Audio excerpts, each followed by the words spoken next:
The new year is a time for many Americans to get a wake-up call about their finances. And according to a new study, the number of people planning to ring in the new year with a financial resolution has actually fallen from last year.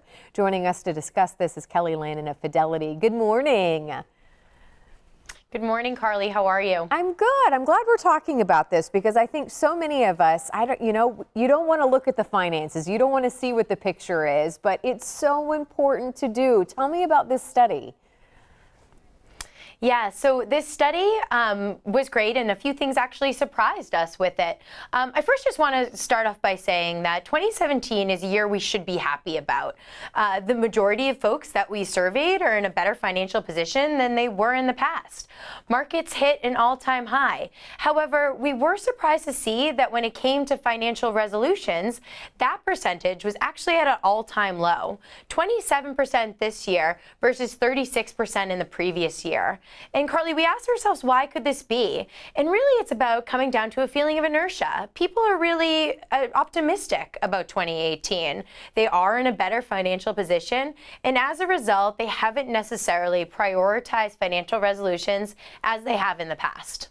But I have a feeling you're going to say that's not the best decision. So what can you do? What advice do you have us even if we're feeling good about our situation, when we head into 2018, what are some things we need to consider?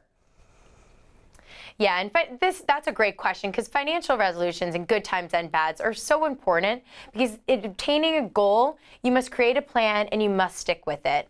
So the first thing I tell everyone is write that goal down, and more importantly, state why it's important. Seeing it, visualizing it in front of you is a tremendous motivating factor. In fact, we asked that question to those that we did survey, and they told us that they feel encouraged by actually seeing the progress that they make towards a goal, and writing down can help with that. The second thing we would say is take action. Now, while this can vary on person to person depending on who you are, we'd always say make savings automatic, make sure you're establishing a budget. But let's say you're someone who loves to talk to people. Why not set up an appointment with a financial advisor? If you like seeing those reminders pop up on your phone, set some for yourselves. If you're lucky to have a workplace that gives you savings opportunities such as a 401k or a health savings account, make sure you're taking advantage of that.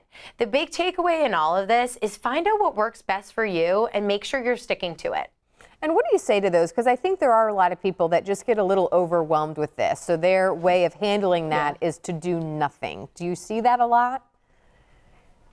Yeah, we do, because, the fact of the matter is, a financial resolution is just like a regular resolution, and sometimes we can struggle with those things. For example, there's so many of us out there, myself included, who at the beginning of the year want to work out more. But come March, you realize you haven't been to the gym since January. So we get it. It's not always easy. So the first thing we tell people is to take those longer-term goals and break them into smaller, more obtainable goals. For example, let's say you have some credit card debt, and you're not able to pay it off right away. Can you set goals for yourself throughout the year, month to month, paying off a small portion of that?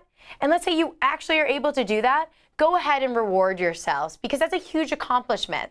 And nothing motivates us faster than setting those rewards. And I'm glad you said an example. That was my next question, of give me some examples of some financial goals. Any other ones that we should consider? Yeah, we tend to see the same things come up year after year as we conduct this survey. The first is saving more, something I want to do as I'm preparing for a wedding next year.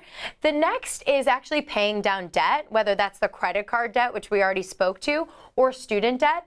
And the third we see is actually spending less, which I think feeds into that original one of trying to save more. Well, thank you so much for your advice this morning. Happy wedding planning in the new year for you. And where would you send people for help as they try to put their goals together?